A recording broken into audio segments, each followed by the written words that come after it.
The quotation, invoice, receipt, and accounts receivable modules are what you have been dealing with until today, and you should be very, very familiar with these 4 modules. So after you have done the touching up, the refinement, so to speak, we have a much nicer looking, more professional feel and look, and that would be very nice for our marketing people, easier to upsell that way. Now, one module which you have not looked at, even though it's part of our front end operation, is this stock module. The stock module here allow you to enter the opening balance for each stock item. For example, stock A, how many pieces you have, stock B, how many pieces you have, stock C, how many cartons, stock D, how many drums, stock D, how many tubes, stock F, how many boxes, and so on. You can key in the opening balances, and that is the starting point. So just like we bring forward AR opening balance, here we also bring forward the stock balances that was last recorded before they cut over to the new CRM system.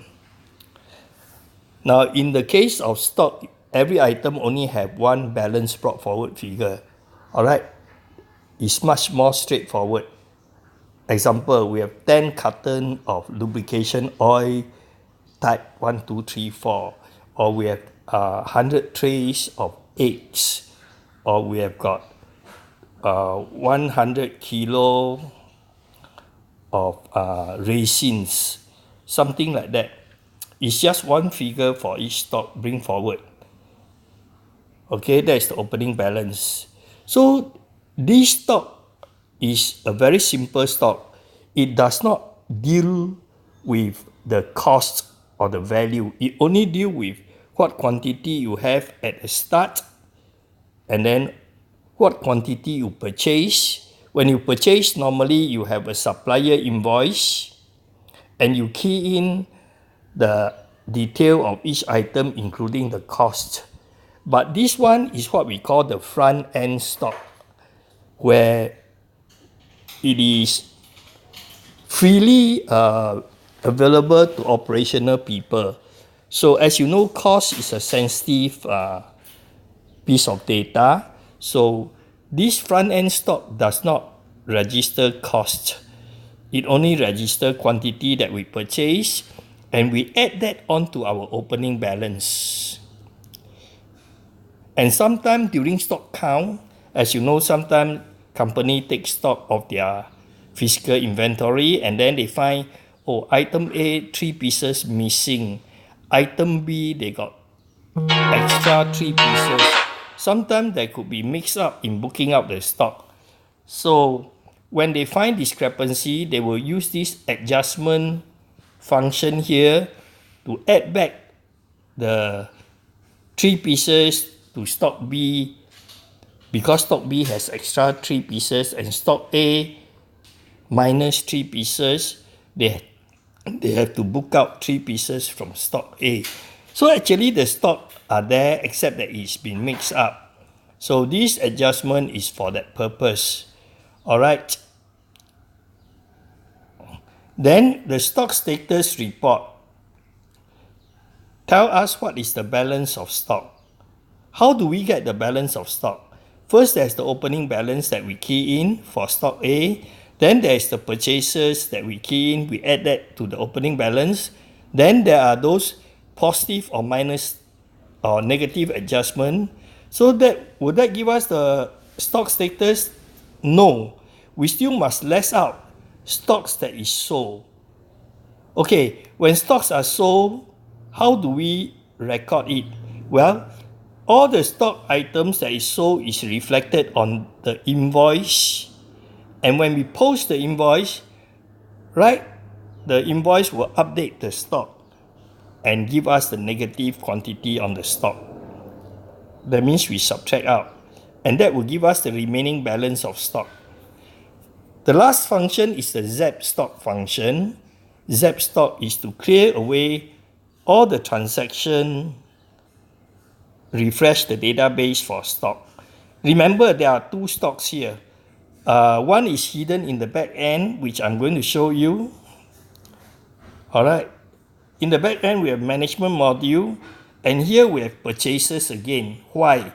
In this purchase we are going to account for the cost of stock, and we have stock reports again. Why? Because in this kind of stock reports for management, we are actually dealing with the valuation of the stock. There is not just the quantity of all the stock A, B, C, D, E, F, G and so on, A to Z stock, but every stock item has A dollar, B dollar, C dollar. And the valuation is done on two bases: FIFO, first in, first out, as well as weighted average costing.